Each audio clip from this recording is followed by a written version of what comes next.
स्लीपरची double घडी करायची, जॉईंटचा भाग आपल्याकडे घ्यायचा. त्याच्यानंतर पूर्ण उंची आपल्याला अशी लांबमध्ये उंचीमध्ये घ्यायची. मग 12.5 एक 13.5 ही झाली पूर्ण उंची. आता आहे ना छातीचा भाग असा आडवा घ्यायचा, तो किती आपला 12चा. 10ची घडी 2 इंच आपण एक्स्ट्रा घेतला, 1.5च घेतो पण आता नवीन आहे तर 2 इंच राहू द्यायचं, जेणेकरून कपडा कमी पडणार नाही. इकडून पण 12चा घ्यायचा. आता हा पूर्ण उंची आणि छातीचा पहिला बॉक्स बनवायचा. आपण आहे ना हे करताना बॉक्सची पद्धत घेतली. पूर्ण उंची छातीचा पहिला बॉक्स. दुसरा बॉक्स आहे आपला गळ्याचा. तर गळा रुंदी आपल्याला 2.5 घ्यायची आणि उंची किती आपली 5.5ची. गळा रुंदी 2.5 झाली, उंची 5.5 झाली. हा आपला झाला गळ्याचा दुसरा बॉक्स. 3 बॉक्स लक्षात ठेवायचे, म्हणजे कटिंग करायला सोपं, पण ड्रॉ कसं करायचं ते आपल्याला कळेल. आता हे आडवं माप आपल्याला परत कसलं घ्यायचं, शोल्डरचं. आता तुझं तयार शोल्डर किती आहे, 3चं आहे बरोबर. ते जर 2.5चं असतं तर आपण 6वर पॉईंट घेतला असता. तो 3चा आहे म्हणून आपल्याला अर्धा इंच एक्स्ट्रा घ्यायचा. तर हा किती झाला 6.5चा. हा पॉईंट तुम्ही पण लक्षात घ्या, आपण किती घेतो 2.5 आणि 6चं घेतो बरोबर. पण काय आहे, हिचं शोल्डर किती 3चं आहे. मग आपण जर इथं 6च घेतलं तर शिवून आपल्याला अर्धा इंच राहणारच नाही ना शिवायसाठी, म्हणून आपण किती घेतलं 6.5चा बॉक्स घेतला. आणि जो उंची आहे मोंढ्याची, ती मोंढ्याची उंची तीच ठेवायची 5.5ची. हा आपला मोंढ्याचा बॉक्स तयार झाला. पूर्ण उंची छातीचा पहिला बॉक्स, गळ्याचा दुसरा बॉक्स, तिसरा बॉक्स आहे मोंढ्याचा. हे 3 बॉक्स आपल्याला कोणतंही ब्लाऊज शिवायचं असेल ना तेच लागणार, कोणतंच नाही का असं का ज्याला हे बॉक्स काढावाच लागणार आहे. कारण की प्रत्येकाला गळा आहे, प्रत्येकाला मोंढ्याचा शेप आहे, प्रत्येकाला पूर्ण उंची छातीचं मेजरमेंट आहे. हे पार्ट झालं जसं म्हणजे आपले 1-2 पार्ट झाले, 3 पार्ट झाले समजायचे. त्याच्यानंतर गळ्याला काय करायचं, इथून तिरपा 1.5 इंच घ्यायचं. ओके, हा गळ्याचा शेप आपला गोल राऊंडमध्ये देऊन द्यायचा. आता हा मोंढ्याच्या शेपला काय करायचं, 1 इंच असं, 1.5 इंच असं, 1 आणि 1.5चं मेजरमेंट घ्यायचं. हा राऊंड शेप द्यायचा. आता हा जो 1.5 इंचाचा आहे तो मागच्या राऊंडसाठी आला आणि जो 1 इंचाचा आहे हा फ्रंट पार्टसाठी आला. हे झालं. आता आपल्याला हे क्रॉसपट्टी काढायची. कोणत्याही ब्लाऊजचं घ्यायचं, आता उंचीनुसार घ्यायचं. उंची जर तुझी 12.5-11ची असेल तर तुला 3ची क्रॉसपट्टी घेऊन चालणार नाही बरोबर. तुम्हाला ती 2.5 आणि 2ची घ्यावं लागेल.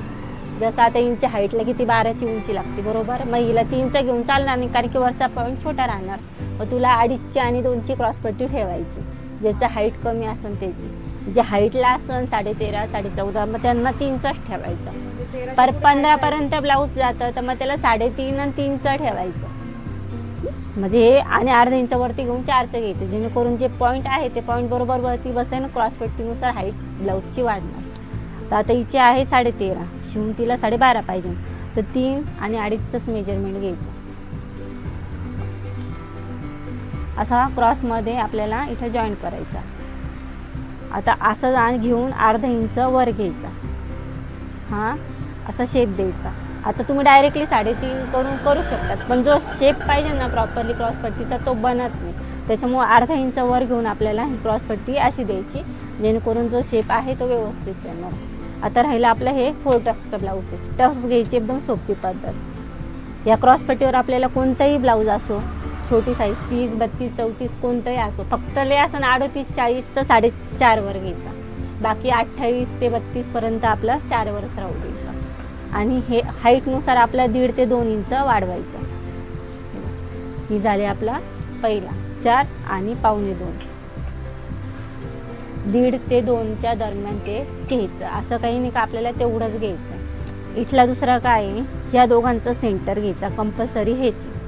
या दोघांचा सेंटर घेतल्यानंतर जो सेंटर येईल तिथं 2 ते 2.5चं घ्यायचं. आता आपण हा 2.5चा घेऊ. आता हा स्टेप असा ठेवून ही इकडे सरळ असा घेऊया. हा तिसरा टक्स. आता तो कसा घ्यायचा बघा. हा जो डिफरन्स आहे ना, आता हे बघा, हा 4.5वर हा आला 2.5वर, म्हणजे किती 2 इंचाचा डिफरन्स आहे. तो 2 इंचाचा डिफरन्स आपला इकडे आला पाहिजे. हा पॉईंट इथे एंड झाला पाहिजे. आला. आता ही जी क्रॉसपट्टी आहे याच्याच बरोबरीने इकडे 2.5 ते 3 इंचाचा आपला हे घेऊन टाकायचा तिरपा क्रॉस. झाला. आता हे टक्स बरोबर आले की नाही आले हे कसं समजायचं? हा जे आपण टक्स मारले ना ते असा गोल सर्कलमध्ये व्यवस्थित आला की नाही बघायचं. आता बघा आपला एकदम प्रॉपरली गोल सर्कलमध्ये आला, म्हणजे हा कटोरीचा शेप आपाप वरती येईल फुगल्यासारखा. हे तुमचे पॉईंट जरासे इकडे तिकडे गेले शेप बरोबर बनणार नाही. हा डिफरन्स पण बरोबर तेवढाच आला पाहिजे. तू जर कमी घेतला तर इथं लगेच फुगा पडेल, इकडून जास्त घेतला तर इथं फुगा पडेल. म्हणून जो शेप आहे ना 2.5च आला, हे 2.5च आला पाहिजे. आणि याचा पण एक मेजरमेंट हात तिरप्यामध्ये गेला पाहिजे. जसा प्रिन्स कट्टा असा जातो बघा, तो पण तो तसा आला. म्हणजे एकदम सोपं आहे. जे 2.5 घ्या, 3 घ्या, 4.5 घ्या, 5 घ्या असं काही डोक्यात ठेवायचंच नाही. लक्षात काय ठेवायचं, हा गोल सर्कल व्यवस्थित बसला पाहिजे. म्हणजे 4 टक्सचा ब्लाऊज एकदम बरोबर आला लक्षात? पहिले नसून समजलं, आता समजलं. असं हे समजलं ना, रिव्हिजन. चालेल. आता कटिंग, ही क्रॉसपट्टी वाढवून घ्यायची. आता ही 13.5ची शिवून 12.5 आलं आहे की नाही तिचं. आता 15पर्यंत ब्लाऊज आपण दिलेलं आहे. मग त्याला काय करायचं, क्रॉसपट्टी 3.5 आणि 4चं ठेवायचं, 3चं हे ठेवायचं. हाईट छोटी असेल तर 2.5 आणि 3चीच ठेवायची. छोटी छोटीच वाटते ना, मग 15ची हाईट होऊन जाते. मग तिला ती 3.5 4ची, आणि तुमचं काय होतं शिवून तुमच्याकडून कमी होतं. त्याच्यामुळे मी तुम्हाला काय म्हणते, पेपर कटिंग झालं ना तर ते अस्तरावर पण तुम्ही 1/2 इंच जास्तीचीच कापायची, जे पहिल्यापासून सांगत आलेली. आता कापताना काय करायचं, हा जो पहिला बॉक्स आहे ना आपला तो कट करून घेतला. हा मोढ्याचा 1 नंबरचा जो 1.5 इंचाचा आहे तो शेप आपण कट केला.